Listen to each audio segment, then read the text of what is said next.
طاہر صدیقی صاحب جرمنی سے۔ جی صدیقی صاحب السلام علیکم ورحمۃ اللہ۔ وعلیکم السلام ورحمۃ اللہ۔ جناب جناب یہاں پہ عیسائی دنیا میں بعض دفعہ یہ اعتراض بھی کیا جاتا ہے کہ جو تصور قرآن کریم نے جنت اور دوزخ کا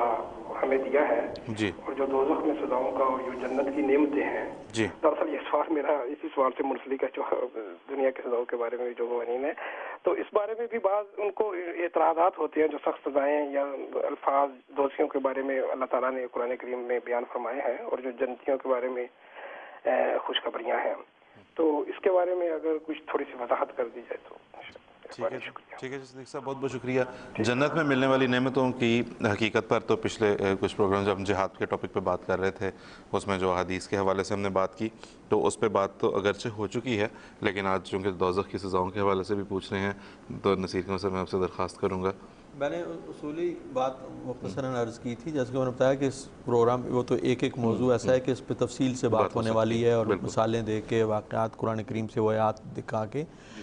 اصولی بات یہ ذہن میں رکھنی چاہیے کہ قرآن کریم نے جہاں پہ جنتی نعمتوں کا ذکر فرمایا ہے وہ بھی انسان کے نیک اعمال کے موافق جیسے اعمال ہیں، وہی اعمال جو ہیں وہ ان کی روحانی لذتیں ایک جسمانی رنگ کا تمثل اختیار کریں گی کہ مرنے کے بعد۔ نہ مرنے کے بعد کی زندگی وہ ہے جو اس رنگ کی ہے جس میں اس خاکی جسم کے ساتھ رہتے ہیں، نہ وہ نعمتیں جب یا پھلوں کا ذکر ہے تو اس دنیا کے پھلوں کی طرح ہیں۔ قرآن کریم نے بڑی وضاحت سے اس کے بیان فرمایا، حضرت صلی اللہ علیہ وسلم نے اس کے بارے اس کی وضاحت فرما دی کہ اس کی جو نعمتیں ہیں ان کا تصور بھی تم نہیں کر سکتے۔ لا تدری نفس ما اخفی لهم من قرۃ اعین۔ اور حضرت صلی اللہ علیہ وسلم نے فرمایا کہ جنت میں جو اللہ تعالیٰ نے نعمتیں رکھی ہیں وہ کسی انسان کے خیال میں بھی نہیں آ سکتی کہ ان کی حقیقت کیا ہے۔ اس لیے اس کو اللہ تعالیٰ نے سمجھانے کے لیے ہمیں بعض باتیں بیان فرمائی ہیں، اور یہ بڑا تفصیلی مضمون ہے کہ کس قسم کے اعمال کس قسم کی نعمتوں کی صورت میں ڈھلیں گے۔ اسی طرح جو بد اعمال کرنے والے ہیں وہ ان کے بد اعمال کی مناسبت سے جس قسم کی وہ بدیاں کرتے تھے، جس قسم کے وہ ظلم اور زیادتیوں کے مرتکب ہوتے تھے، انہی کے مناسب حال سزائیں دی جائیں گی۔ تو اسلامی سزائیں خواہ وہ اس دنیا میں دینے کے لیے جو نظام حکومت کے ہاتھ کو اللہ تعالیٰ نے ارشاد فرمایا ہے کہ اسلامی نظام حکومت جہاں قائم ہوگا تو مسلمان حکومت ان سزاؤں کو دے، اس میں بھی یہ اصول بنیادی ہدایت ہے کہ وہ جرم اور سزا میں مطابقت ہونی چاہیے۔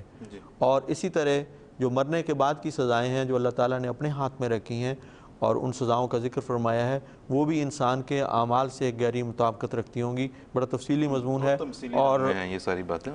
تفصیلی رنگ میں ہے، لیکن ان میں ایک مناسبت ضرور ہے۔ اور اس سلسلے میں اگر آپ کو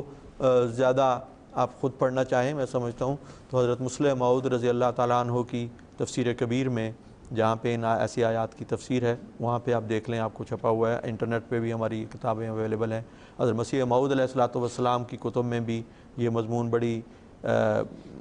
گہرائی کے ساتھ بڑی تفصیل کے ساتھ مذکور ہے۔ ان میں اسلامی اصول کی فلسفی ایک بڑی اہم کتاب ہے، اس میں بھی اس بات کا ذکر ہے۔ تو اگر آپ وہاں سے پڑھیں گے تو انشاءاللہ آپ کو اس کے بارے میں کافی حد تک رہنمائی مل جائے۔